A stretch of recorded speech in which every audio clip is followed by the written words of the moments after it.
and welcome to In Business Talks 2, a podcast about people who work together as a couple. Learn the secrets of business partnerships, the benefits and pitfalls of working together, be it husband and wife, father and son, mother and daughter, friends, relatives, or any other combinations of business partnerships. As well as speaking with other couples, we'll let you know of any useful business apps and websites out there that our members have come across and shared with us in our regular weekly online meetings. We're your hosts, Tracy and Ian Earle, founders of In Business, a networking and business support community. We host online and face-to-face events and we'd love to meet you. So why not come along? The link to book is in the show notes. Today's guests are husband and wife, Chloe and Pete Cann of The Chef Tree. The Chef Tree is the Southwest's leading chef agency. You want your chef to hit the ground running in your kitchen and be ready to cook great food for your guests. You can trust the Chef Tree agency to make sure this happens. Without further ado, let's crack on with In Business Talks 2.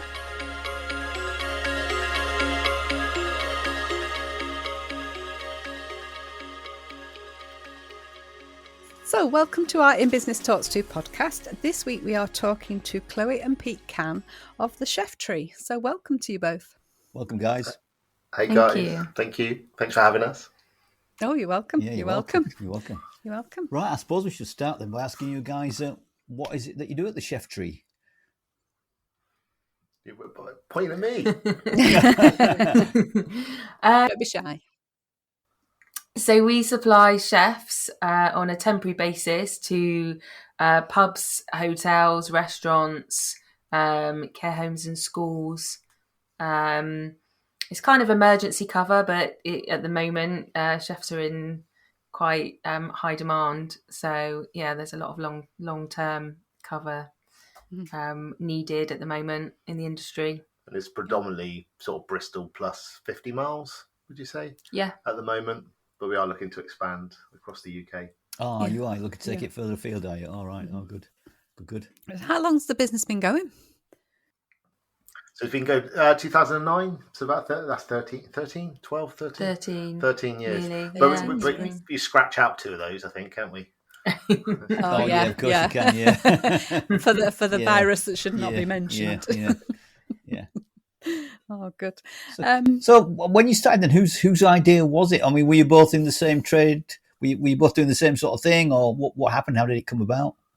So we're both from hospitality. We we met at Pizza Hut, didn't we? I was the manager. We did. And yeah. you was a waitress. Oh. Many moons ago. And was it love at first sight, Chloe? Can I just ask? It wasn't. Oh, does he grow on you, Chloe? Does he grow on me? And we had a lot of shared interests. So yeah, we just had lots in common. That's like a bad smell that just didn't go away. Was that what it is? Not at all. So yeah, we worked in hospitality, and then we worked in a few different hospitality venue, like restaurants and restaurants predominantly, wasn't it? And then I basically went to work for a recruitment agency. So basically what we do at the moment. And Chloe, what were you doing at the time? You were working Lloyd's, were you? I can't remember. What was I doing? No, I was working for Virgin at the time. I had lots of kind of corporate type jobs. And then we went travelling. We went travelling for 14 months, which was amazing. Well, it didn't work for 14 months, so that was really good. Sounds good. Came back with 2 very heavy credit cards, but that was fine. It's the experience. And we came back in 2009 when the recession was obviously in. And I remember 2008. Was it 8? No, we came back in 9, wasn't it? No, we came back in 8. Was it? Yeah. That's going to be your first argument. We've not had an argument yet. No. It's going to be good. In business exclusive. So, we came back in 2008, and I remember actually being in Colombia and people from England coming over, weren't they? And they're like, you don't want to be going back to the UK right now because there's no jobs. It's a nightmare, like recession. And we're like, well, we've run out of money, so we're going to have to do that. God, no choice.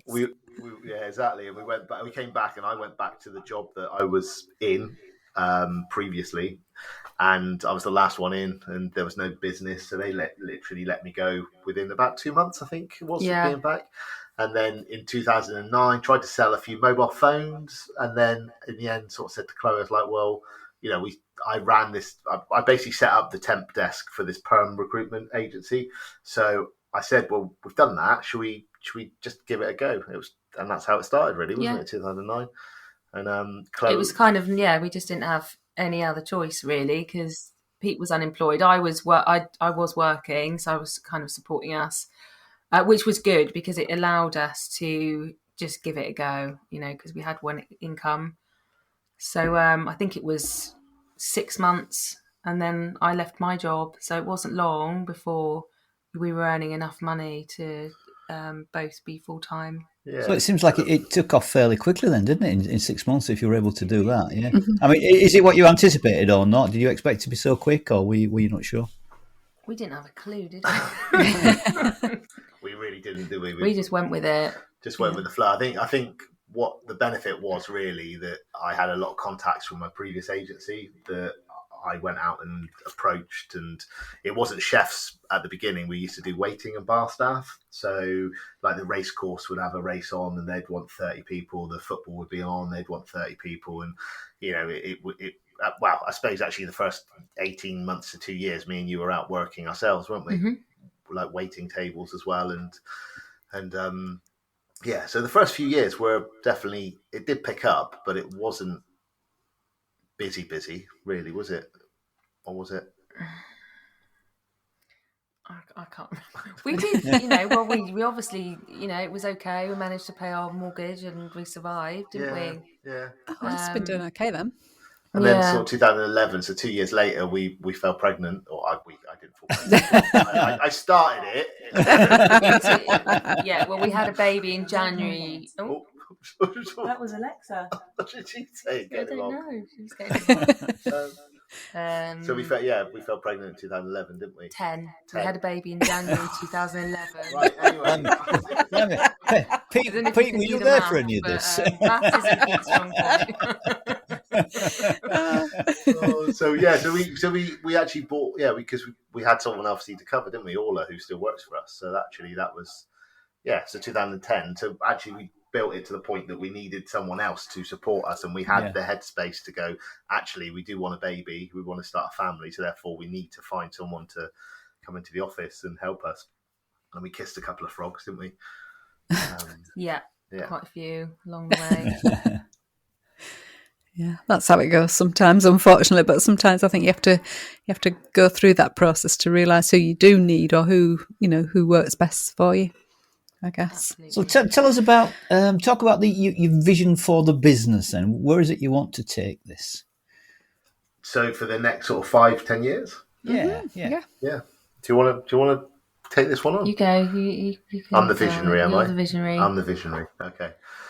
So basically, when obviously COVID hit, we did have an office previously. So we had a team in the office, and unfortunately, they moved on because we didn't have the work for them. And then we started working remotely. So now, actually, because we are working remotely, and the team that we have, one's based in Brighton, one's in Ireland now, all has moved back home. We know that we can actually expand nationwide. Whereas before, when we were in the office, we were very much Bristol plus 50. And then we were trying to get into Cheltenham, which was about 60, 70 miles up the road. And there was a process that we were going through. But actually now we've gone remote, and we can prove that we can run it remotely. Actually, the UK... Yeah, I was just going to say, so it's to do, when you're a recruitment agency, you have to, when you're employing people direct, which is what we're doing, we're not just employing people for other people.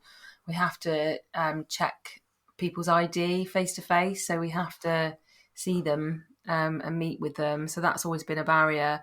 But because of COVID, we've not had to.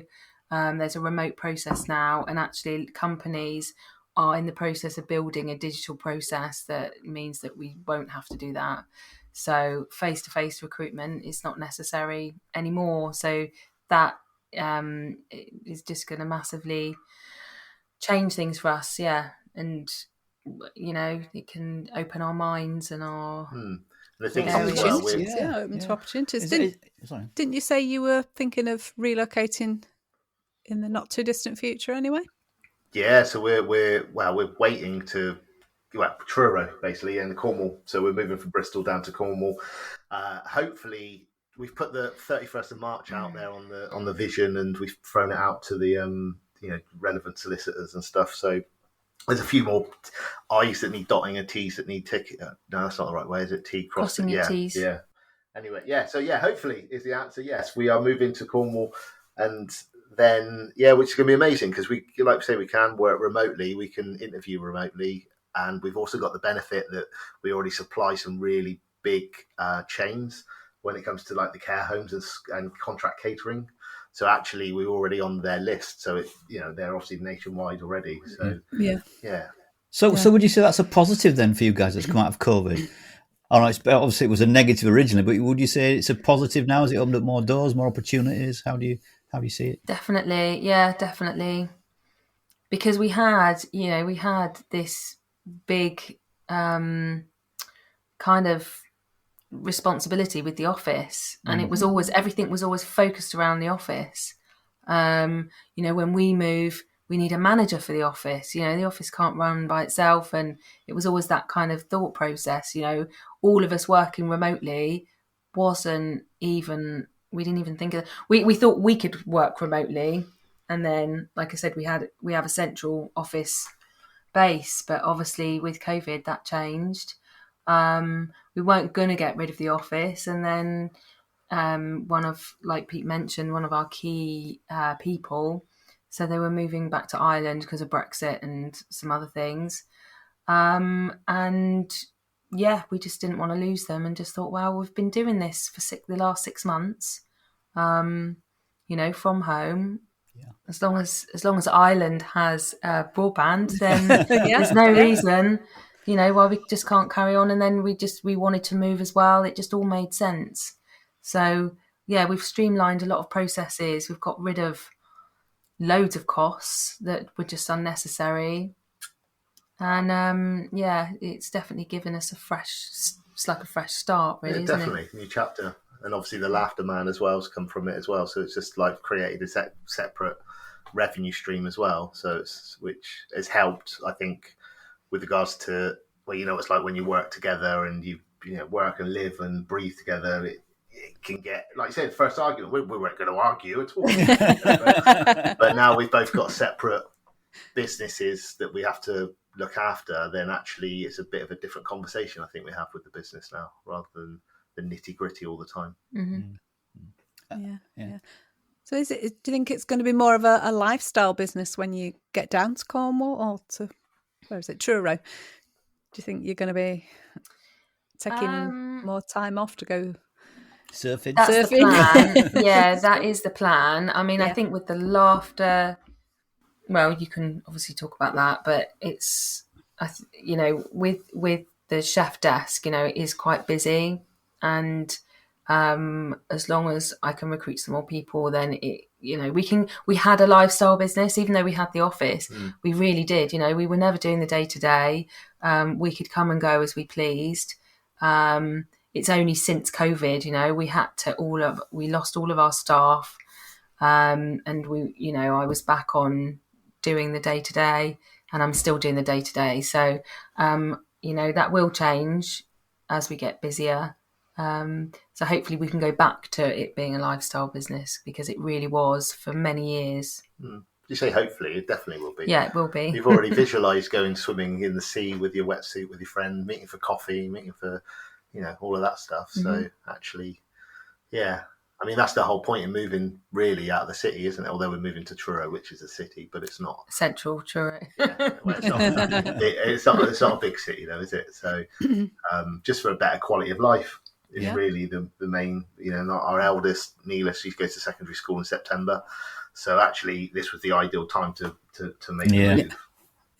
Yeah. Oh. And sort of what, in the business itself, then what roles do you each have different roles in the business, and how did you decide upon those roles? Tell us how you came across, how you decide upon your roles and who does that. So I think pre-COVID, well, if we go there first before the roles that we have now. So sales and marketing, I don't know if you can tell why. Mine was sales and marketing, and I'd director basically for sales and marketing, and Chloe.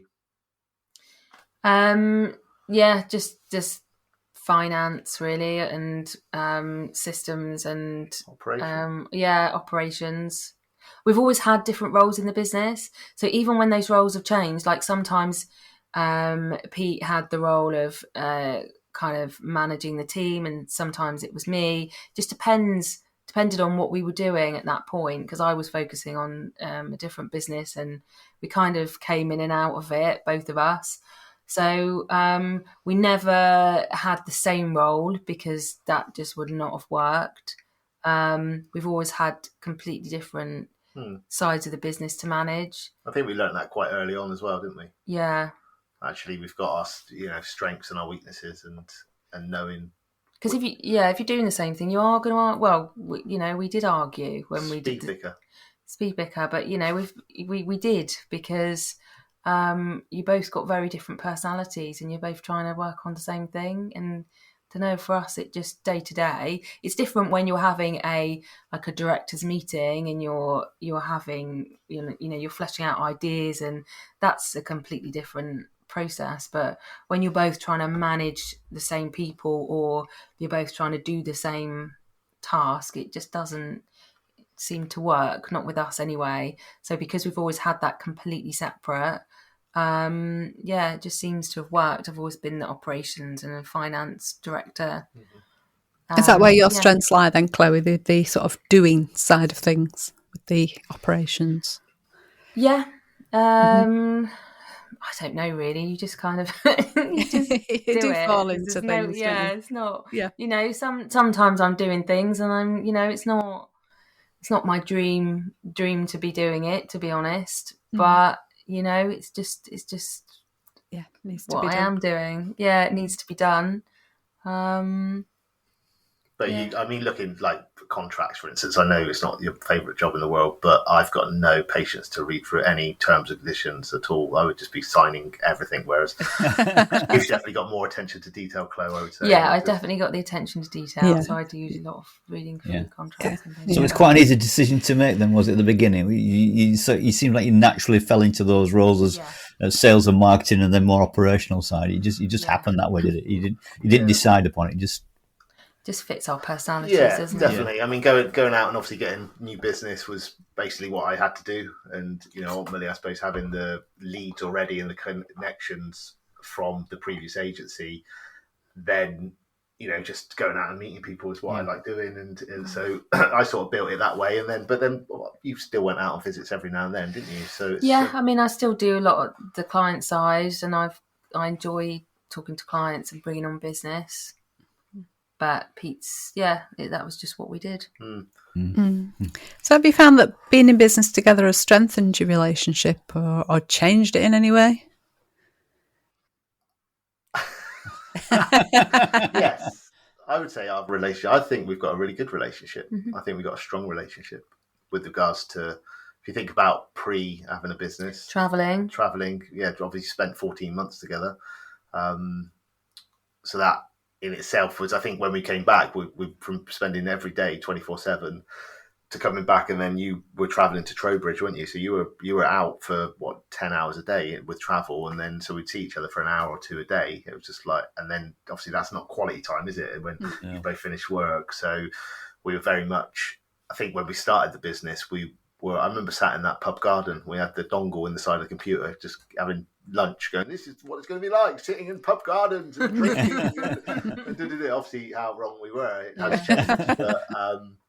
But I think our relationship has definitely strengthened because we're conscious that taking time out together, obviously the kids are at school now, so it just means that we can go out and have lunch if we want to. And, I think that's one of the benefits of working from home, is that we can just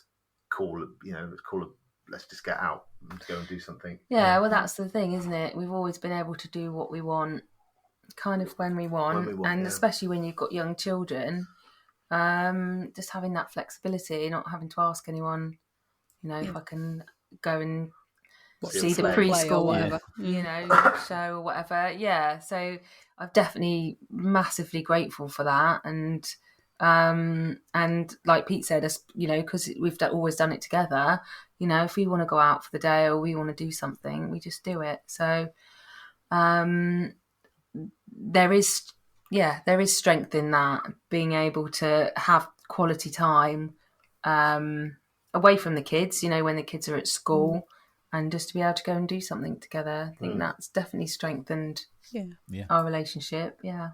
Mm-hmm. Mm-hmm.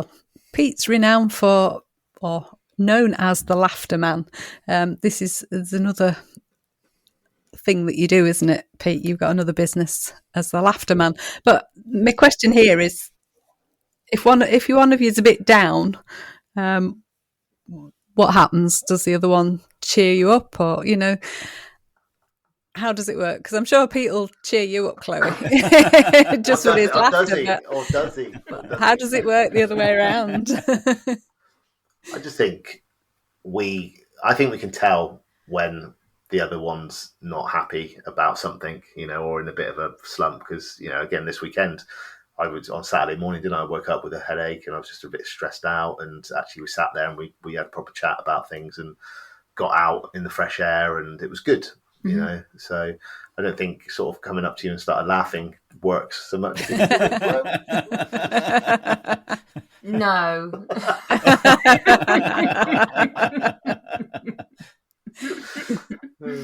But it makes me happy, doesn't it? We've been together for so long, like 20 odd years. I think it's 24 years. And I think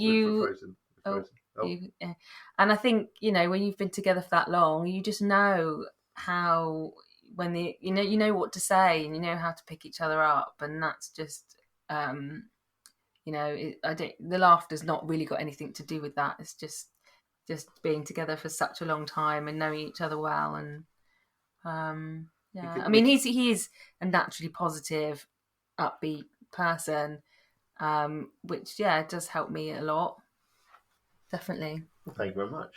And you're a naturally kind and giving and considerate, loving person. Thanks. I wasn't fishing for a compliment. Oh, well, there you go. You heard it here first. There you go. You've got it recorded as well, Chloe. You've got it on record. I'm going to ask my favourite question now. Enough of this niceness. My favourite question. And you get to answer this one first, Chloe. I think it should be ladies first. What is Pete's most annoying habit at work? Just work, by the way. We don't want to. Yeah. What is Pete's most annoying work habit? And we'll come to you in a minute, Pete, and you can tell us about Chloe's. He just laughs all the time. Really Do you know, I knew you were going to say that. He's always laughing. So we can't share an office. I've got a desk. This is the office that was for both of us. That's a nice, decent size for 2 desks. And I'm in the living room. Right. So, which is a good thing, because then I don't get to, be immersed in your annoying habit all day long. Oh, annoying habit. No, it's not. Well, it was just in context of the question. Exactly. But... Exactly. So Chloe's most annoying work habit, I would say, is self-belief. I think sometimes you just question yourself a bit too much, and I think you know the answer, just do it. That would be, I'd say, it's annoying, but I think it's something that you know that would be believe in yourself, because you are very clever and very knowledgeable when it comes to the business. Was that well put? I don't know. Yeah, that was very tactful and diplomatic. She doesn't make tea either. Actually. There you go. That's another annoying thing. I'm always making tea. For yourself? I don't drink tea. Yeah, well, why should you make it for Pete if you don't drink it? We're not even the same end of the building. And tell us what's been your biggest high over the years of sort of working together? Is there one standout moment where you think, yes, high five, that was brilliant? What is it? Is there a huge standout moment, or have they all been standout moments? Have you got one? I have. What if it's the same one? Well, I don't know. Just that we're obviously moving out of it now, but just buying this house, it was.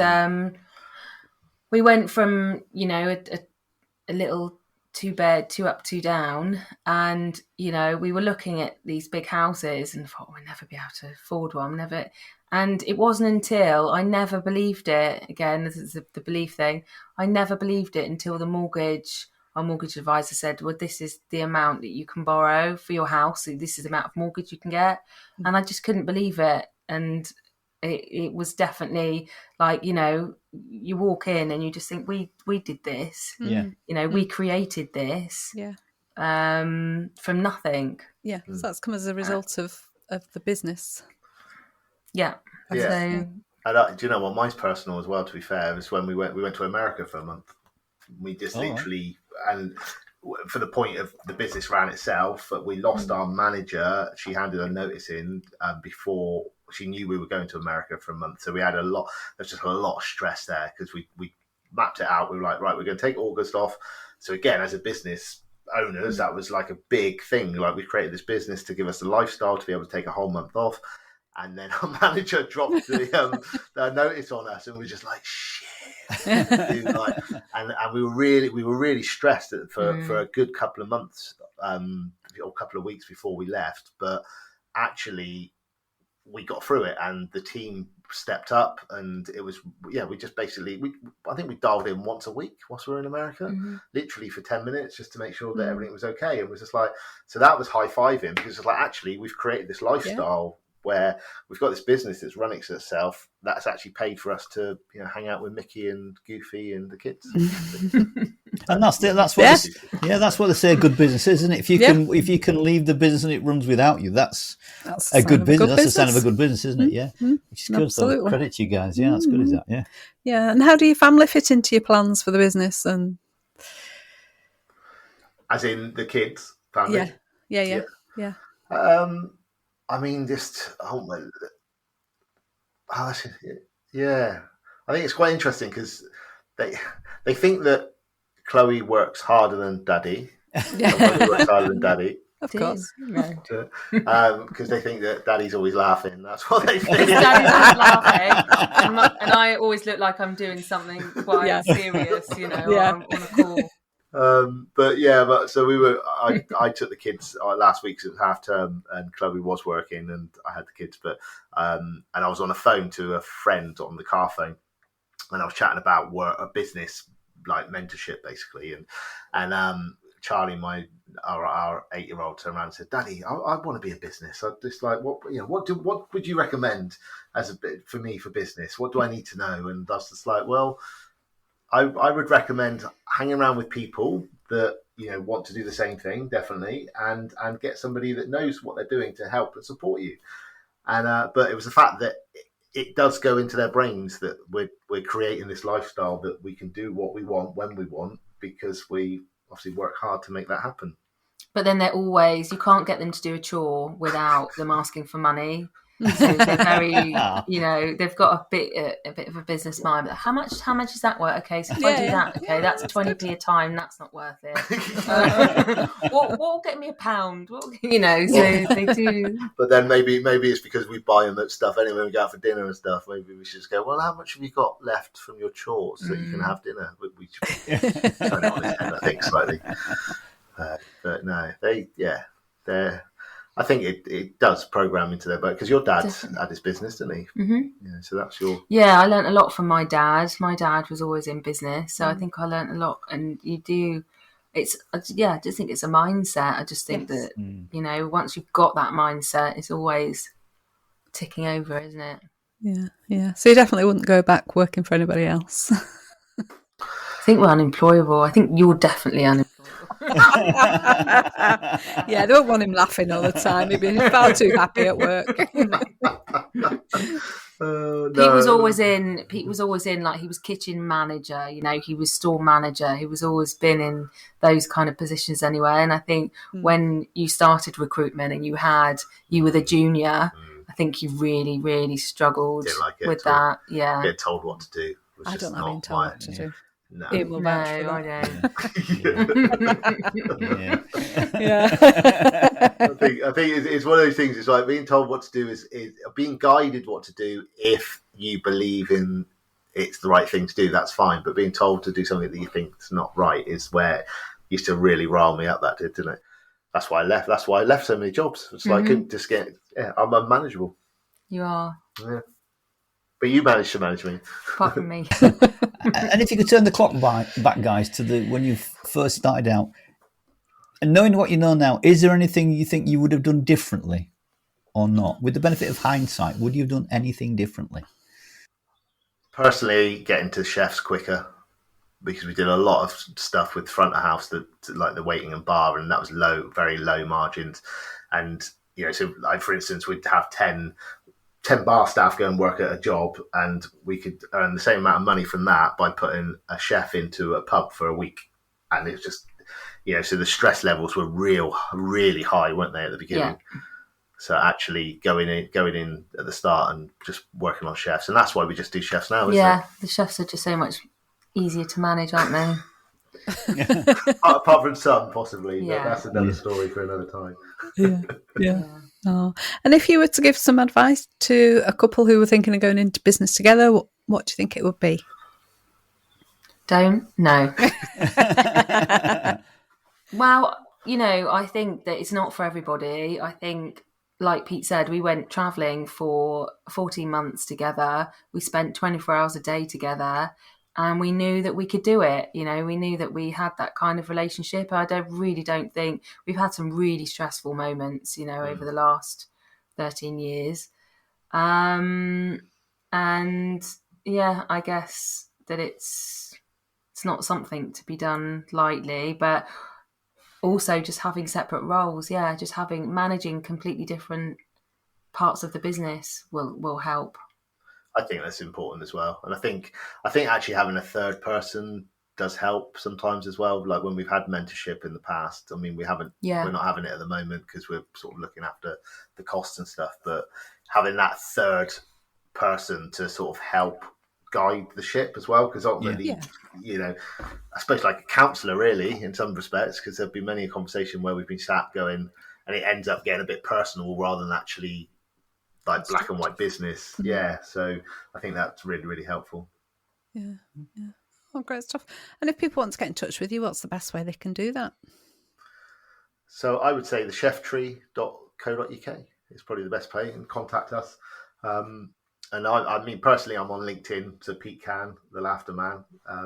But yeah, any couples that want to have a chat, I love meeting and chatting to people in business all the time, and it's it's good, isn't it, to be able to share. Mm-hmm. So we've all got the same problems and struggles. Yeah. Yes. And sharing them helps, doesn't it? Yeah. It's funny you say that. Of all the couples we've interviewed so far, we've done quite a few. Yeah. We all have similar issues. There's nobody really any different to anyone else. Everybody has the same things going on. You think, oh yeah, we're not unique in that. It is quite surprising how that's come across, isn't it? Yeah, but it's good to talk, but the different dynamics as well. So we've not just spoke to like married couples, we've spoke to like friends who are business partners and father and son and twins. We've had twin girls and brothers and sisters and brothers and daughters and fathers and sons. But so it's ultimately it's kind of the same thread runs through most of the conversations. But there is a common theme. And we've met some like you guys, we've met some lovely people, haven't we? It's been good fun. It's been nice. Yeah, it's great. Okay. Yes. So I think we wish you all the best with your house move and your move to your lifestyle business in Truro. Yeah, it sounds amazing. Swimming in the surf and everything else that you're going to do, you lucky people. There's not much surf around here, is there? No. And we'll come and see you when we're down that way. Yeah, definitely. Thank you for your time. Appreciate you coming along today, guys. And very kind of you. Thank you. Thanks very much. Take care. Thank you. Thanks, bye-bye. Goodbye. Bye.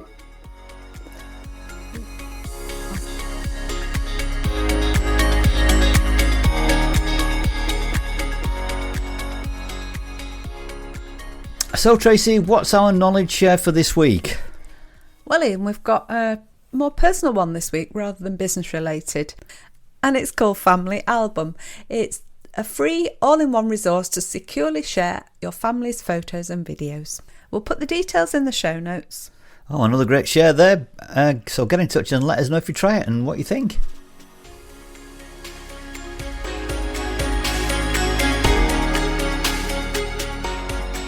We're almost at the end of this week's show, but just as a reminder before we go, don't forget to book your place at one of our online networking events where you can meet some great business owners and build those business relationships. Remember, the best business comes from the best relationships, and the link is in the show notes.